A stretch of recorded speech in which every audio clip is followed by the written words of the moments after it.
He was everyone, botching back again. a lot I've got of Undertaker commentary. and He Edge was on like Dave Reckoning fumbling 2, around with his words Hardcore, quite a First bit, Blood, which he was Knockout. also doing on the kickoff show.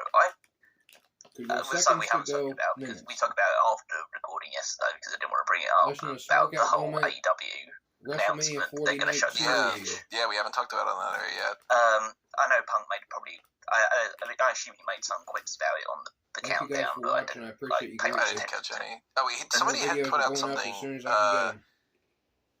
I forget like what he was at, like WWE World, Oh. and he was with I think the Miz, and said yeah. something about like, "Are you going to tattoo the That attendance was number?" that was immediately after the show yesterday, I think, or it might have been in the world, yeah. But then, yeah, that was just a jibe at Ospreay because that's kind of. There's one thing that I know people will probably go on me and be an AEW shill about it because I do like AEW more, but it's a case of maybe WWE could have spent more time talking about WrestleMania this week rather than AEW because it feels like they've spent a huge amount of time talking about AEW, and now AEW are going to do the thing of like showing the Punk footage, which I agree. I would put it out there now. That's entirely petty and serves no purpose on the actual show whatsoever. But I kind of understand it after basically they've. Like Tony Khan in particular has had gotten a full frontal assault this week from a lot of WWE and WWE associated people. There's a limit of like in the interview with the Punk thing that we had talked about on the hot tags, where I was like, I don't really see anything wrong with it if he's just giving his opinion. But like, there's how many instances of bringing up AEW this week? You can only poke the bear so much, and now they're going to respond to it. And I think that, and maybe this would just be pure speculation, but maybe Punk's slight misperformance or slightly more clunky thing is because he knows that something's going to be shown in this footage that he doesn't want to be seen, or he's going to have to think of a way of spinning it, because he's obviously given more his perspective of what he did, and he says, I just choked the guy a little bit. Whereas if we watch it, because there's a reason why he got fired, and apparently, at least by according to Meltzer and Alvarez, that like we've been reporting about it, and Sean Ross Sapp saying, it's absolutely genuine, they're absolutely going to be doing this, is that he wanted to play this clip a while ago, but chose not to do it. So he's kind of been keeping it in the chamber for an opportunity like this. I'm curious as all hell. Like, I want to see it so bad. Put it this way, now that it's come out there and now people have been talking about it, it's gonna draw a number. Oh yeah. And it might be underwhelming, but like it kind of say like, okay, this is like a very, very cheap ratings tactic, but it's gonna work. I think so, it might end up being the most viewed episode of Dynamite, which is like in a long, long time. Which then you got to assume that WWE and them would be like, hey, well, the only reason that they can do that is because they used CM Punk and he's in there, and it's like it's going to be back and forth, and CM Punk draws one more number for AEW, right? Yeah. So this whole situation with Punk is like. Follow the podcast for the past however many years when Punk was like leaving WWE and like, I was kind of like, it seems like he's a baby and whatever. And then like he's there and I'm like, it's good. Like I'm really cool that CM Punk's back. And then, I'm not really liking his stuff. And then, it's interesting that he goes to WWE, but I'm not really whatever. And then like, this is a fucking roller coaster with this guy. And now we're in an era, I guess, where not a Triple H era, but the CM Punk backlash of AEW era. Where I'm like, all right, WWE can stop taking the hits at AEW. AEW can stop doing that back and forth. If they're going to continue to both do that, I want them to be super petty and like, don't do like the type of back and forth where it's going to be like lame, like little things. I want you to be like balls to the wall, make it interesting, and this is definitely interesting. I want this to be the start of it. I want this to be the start of them just taking.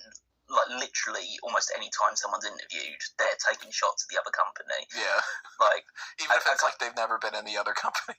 Yeah, or realistically, they don't really have any problem with anybody in the other company. Yeah, I know a lot of people in AEW have taken the approach of like I know when like Tony Schiavone and Eddie Kingston have been interviewed about it, they would say, I don't fucking care. He's in another company now. I don't want to talk about this stuff. I want to talk about AEW instead.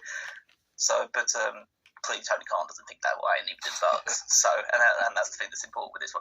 And I think they're going to try and make it into a storyline thing, because it's going to be the involvement of, this will probably be the vehicle that gets Jack Perry back into the company. I can't imagine that it's going to have anything other than a positive when it comes to Jack Perry. Well, at least that's their intention. Yeah. because who knows what it's actually shown, and if people are going to respond with like, "Oh, what a punk," or not Punk being CM Punk, but like like what a jackass or something for Jack Perry. There you go. It's a punk and a jackass. But I think we can kind of draw the line under the AEW talk now till we get back to WrestleMania, because Drew McIntyre ended up winning the match as we expected. Yeah, and of course, when we see this thing on Dynamite, we'll talk about that on the hot tags, everyone. Don't worry, we're not going to not address that, Yeah, exactly. But yeah, CM Punk is on commentary for this, and I'm thinking it's kind of nothing's really happening and all. And Drew McIntyre eventually gets another Claymore. He goes for the pin, gets the pin, new champion. I'm like, all right, cool. I'm already down for this. Drew McIntyre winning, it sounds like a really good idea. And he starts hamming it up even more with Punk. Gets on top of the commentary table, and they're having a little, jaw-jacking session where Punk had a pretty good line. He's like, I don't think I ever won a title and had the crowd cheering somebody else's name than mine. And I was like, that's a good line, whatever. Drew McIntyre just keeps at it, so Punk eventually grabs his leg, flips him over, so he goes crashing on top of the commentary table, which was very sturdy tonight. A lot of people smacking into that and not breaking through it. And kicks him a couple more times, and as soon as it clicks into my brain what's happening, I had already been typing out, okay, the new champion is Drew McIntyre, and I hit publish on the updated current roster predictions for the champions. What I had written down was prediction for the next champion, CM Punk or Damian Priest, and then the explanation, CM Punk is probably going to win the title unless Damian Priest has something to do with it and cashes in beforehand.